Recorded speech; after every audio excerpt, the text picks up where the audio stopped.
All right, here's a really ancient way of looking at the planetary qualities and the sort of elemental qualities of the planets themselves and their natures. This chart that you're looking at was put together by the late great Lee Phipps. I really recommend looking up his channel on YouTube, Lee Phipps, and especially he's got a bunch of videos. He did so much wonderful stuff, but he's got a three-part Tao of astrology, like 3 hours each. But I recommend it to everybody. It's a great intro into the whole of astrology. But he put this chart together, but it's really this is an ancient way. He's got some of the modern planets involved, so it's sort of a modernized version of it. Anyway, cutting to the chase, for those of you who aren't familiar with your planetary glyphs, I recommend you get on the ball with that. You can Google that pretty easily. It doesn't take that long to memorize these, and there's just no way around it. That's the beginning. You have to do that. So I'm not going to go through all that, but what we've got here is hot, cold, dry, and moist. These are essentially the four main qualities. And when you think cold and hot, you think hot energizes and cold rests. This is excited and this is depressed. Dry separates, moist connects. It's like water in a cake. It brings the ingredients together. And everything dries and crumbles apart and separates and dries out. So that's the idea of this scale, and each planet is placed on this scale according to how hot or how cold it is and how dry and how moist it is. And according to scholars, the astrological elements that we use of earth, air, fire, and water are actually secondary. They were born of this perspective of differentiating energy. Fire is just a combination of hot and dry, and earth is a combination of cold and dry, water cold and moist, and air is hot and moist. So getting into it specifically, right in the middle is Mercury, and then this is Ceres, and this is Pluto, and these are both essentially on that middle point too. Pluto is sort of underneath in the underworld, and Ceres would be above, I guess. But Mercury is in the middle because Mercury is just the messenger. It does, sometimes the message raises energy, sometimes it lowers energy, sometimes the message is separates, and sometimes the message connects. It doesn't really belong to any one particular nature. It's totally mutable, as Mercury is by nature, ruling Gemini and Virgo, two mutable signs. Pluto, in the underworld, Pluto does whatever Pluto needs to do in order to get you to grow. If Pluto needs to cool you down, Pluto will serve to cool you down. If Pluto needs to excite you, Pluto will excite you. Same with dry and moist. Pluto tears apart whatever crutch you're leaning on and offers you what you need, whether you like it or not. And so Pluto's adaptable in that way. Pluto just functions um, for your evolution, and it will adapt be whatever it needs to be in order to fulfill that role. Ceres, oftentimes thought of as connected with maybe Virgo and the harvest, or Taurus and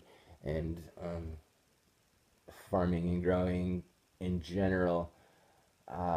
But Kelly Phipps put it in the middle because it was always Ceres was always the bringer of the seasons, and so it doesn't really belong to any one particular season. It's always there as the seasons are changing, and so he chose to put that in the middle, sort of neutral spot as well. Getting into more specific, we've got three hot and dry planets: the Sun, Mars, and Uranus. The Sun is very obviously heat. It's the heat of our world, and so it's the highest on this heat scale, and it separates. The Sun is your ego identity, your conscious ego identity, which is unique from everybody else. This is uniqueness. This is everybody else. The Sun is part of what makes you unique from everybody else. It separates you from everybody else. Mars planet of competition is definitely a planet that separates. It sees the other as a potential threat, so it's always separate, and it definitely raises energy. It's not as it's not as hot and doesn't quite raise as much consistently. Energy doesn't as consistently raise the energy as the sun does, but it definitely is a hot and dry planet.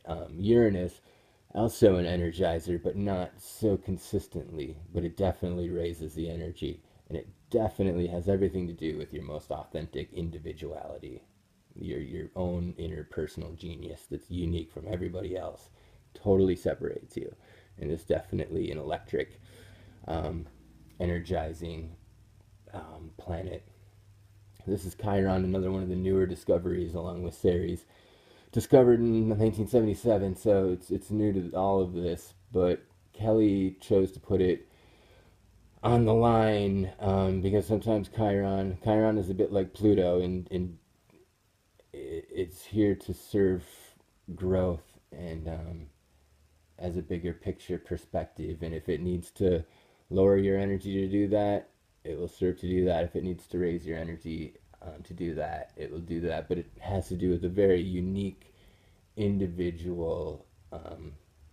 It's the wounded healer, which is maybe an oversimplification of the archetype, but it does apply, and it is a personal wound, which is unique from everybody else's wounds. It definitely separates you and is an aspect of your uniqueness. Saturn down here is the only cold and dry planet. Saturn lowers your energy, and Saturn dries you out. These are your goals. This is your duties. These are your responsibilities. Unique to everybody else. You have your own set. And as it lowers your energy and separate, it literally does separate you. Because without energy, you don't have as much time to get out and mingle. Your energy is lower. You're just taking care of yourself. You can barely get by sometimes during a heavy Saturn transit. And so we'll go opposite. Jupiter is the only hot and moist planet. Jupiter is considered the planet of luck in astrology, and it raises energy and makes connections. That's how you get luck. If you're not interacting with the world, it's hard for luck to befall you. You know, and this is raising energy. It wants to grow and expand. This is contraction and limitation. This is just unbridled growth and expansion. Um, yeah, and so it's raising energy and it's connecting you with other people. It's moist. Um, Venus here again, kind of like Chiron, it lives right on the line. It it's what you're attracted to. It's connecting with other things. It's what you love. You want to go out and make connections with what your Venus is attracted to. It's your social. It's a social planet. Um, but sometimes you fall in love and your heart leads you into situations that sometimes they raise your energy and sometimes it lowers your energy. Kind of depends with Venus. Um, some people have, this is your sweet tooth. This is, yeah, it's lowering your energy in the end, and Venus is, can be, um, yeah, bad habits that you just sort of love, and I can't get past that, and they can lower your energy over time. Venus can be your downfall.